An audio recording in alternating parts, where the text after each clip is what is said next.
Bonjour, il est minuit passé, j'étais venue me coucher, mais malheureusement, j'ai pas trouvé le sommeil à cause d'un sujet qui, j'estime, est grave et je me sens particulièrement concernée par ce sujet parce que je suis mère des familles, j'ai deux petits garçons et je souhaite qu'ils grandissent dans une Côte d'Ivoire de paix, une Côte d'Ivoire tranquille pour tout le monde, surtout pour les enfants. On a vite fait de diaboliser ces enfants-là, mais je pense que c'est un peu injuste. Parce que les enfants ne naissent pas microbes. Dieu n'a pas mis au monde un enfant avec un couteau ou une hache ou un coupe-coupe. Les enfants naissent bons, ils naissent doux. C'est pour ça que quand il y a un enfant qui vient au monde, tout le monde est content parce que ça apporte du bonheur dans les foyers. Donc si les enfants deviennent des microbes ou qui deviennent violents au point de tuer des personnes adultes, je pense qu'il y a quelque chose à faire et ceux qui doivent réagir ou celles qui doivent réagir de manière prioritaire, ce sont nous les femmes. Mais malheureusement, on constate, en tout cas j'ai constaté que personne n'a réagi. Aucune femme n'a réagi par rapport à cela. Quand je dis aucune femme, je ne parle pas des personnes individuelles, mais je parle des institutions. Je parle des associations féminines, qu'elles soient d'ordre politique, d'ordre religieux, d'ordre social, qu'elles soient juste UONG. Je n'ai vu aucune réaction dans ce sens, alors que ça ne devrait pas être le cas. Il n'y a que les femmes qui devaient se sentir préoccupées, en tout cas prioritairement, il y a les femmes qui devaient se sentir préoccupées par ce sujet. Parce qu'on a l'instinct maternel, on peut comprendre c'est quoi la souffrance d'un enfant. Et on sait que c'est pas dans le comportement normal d'un enfant de prendre des machettes et de taper sur les gens au point de les tuer. Nous devons faire quelque chose. Tout le monde veut que aujourd'hui la police se rende dans ces quartiers-là, attraper les enfants et les tuer. Si on ne réagit pas, c'est ce qui va arriver. Parce que la grogne sociale se fait entendre. Ceux qui sont dans des quartiers où ils pensent que les microbes se trouvent ailleurs veulent qu'on aille trouver tous ces microbes-là qui sont dans des quartiers micro-landes, comme ils les appellent, pour les tuer. Ce n'est pas la solution. Je me dis que si j'avais été la mère d'un microbe, subhanallah, que Dieu nous protège, si j'avais été la mère d'un microbe, j'aurais aimé que les gens me viennent en aide. Si j'avais été la mère d'un microbe, j'aurais aimé pouvoir me rendre tranquillement à la police, demander de l'aide pour qu'on vienne prendre mon enfant, pour l'aider, quitte à voir un psychologue, quitte à le mettre dans un centre de redressement, sans violence. La violence en a trop fait de mal à notre société.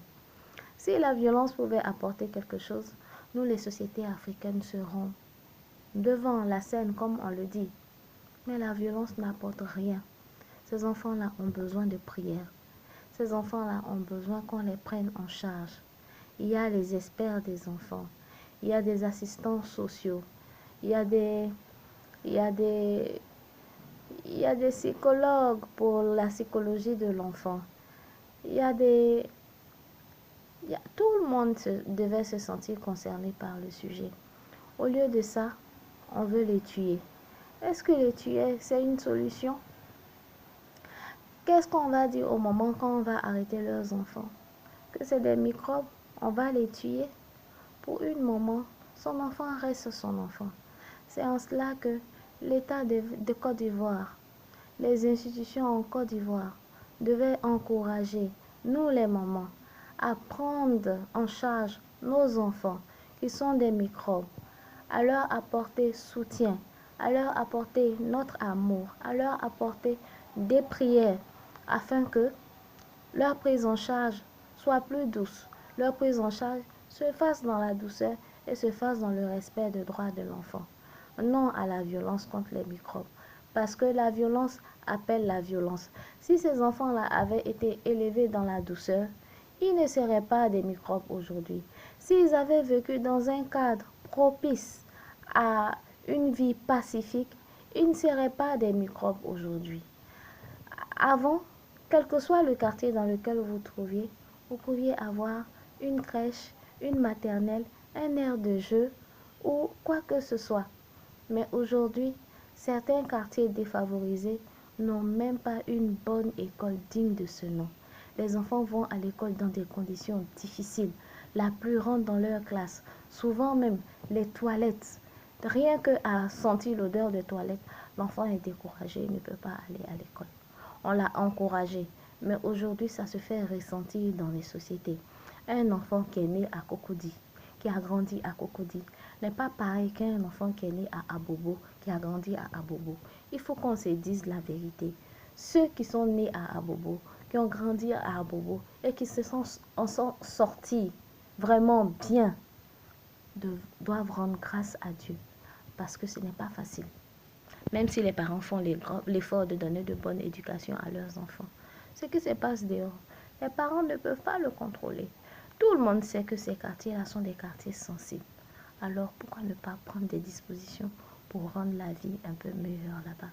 Donc, ce que je propose, c'est que l'État de Côte d'Ivoire mette en place un système social, un système pacifique, un système qui jette un regard coopératif, un regard de compassion sur ce problème, sur ces enfants, afin que des dispositions soient prises, des dispositions d'ordre psychologique, des dispositions d'ordre financier, des dispositions d'ordre social soient prises pour que ces enfants-là soient pris en charge, pour que même ces enfants, s'ils sont convaincus des dispositions qui ont été prises, eux-mêmes viennent se rendre aux autorités parce qu'ils ont besoin d'aide.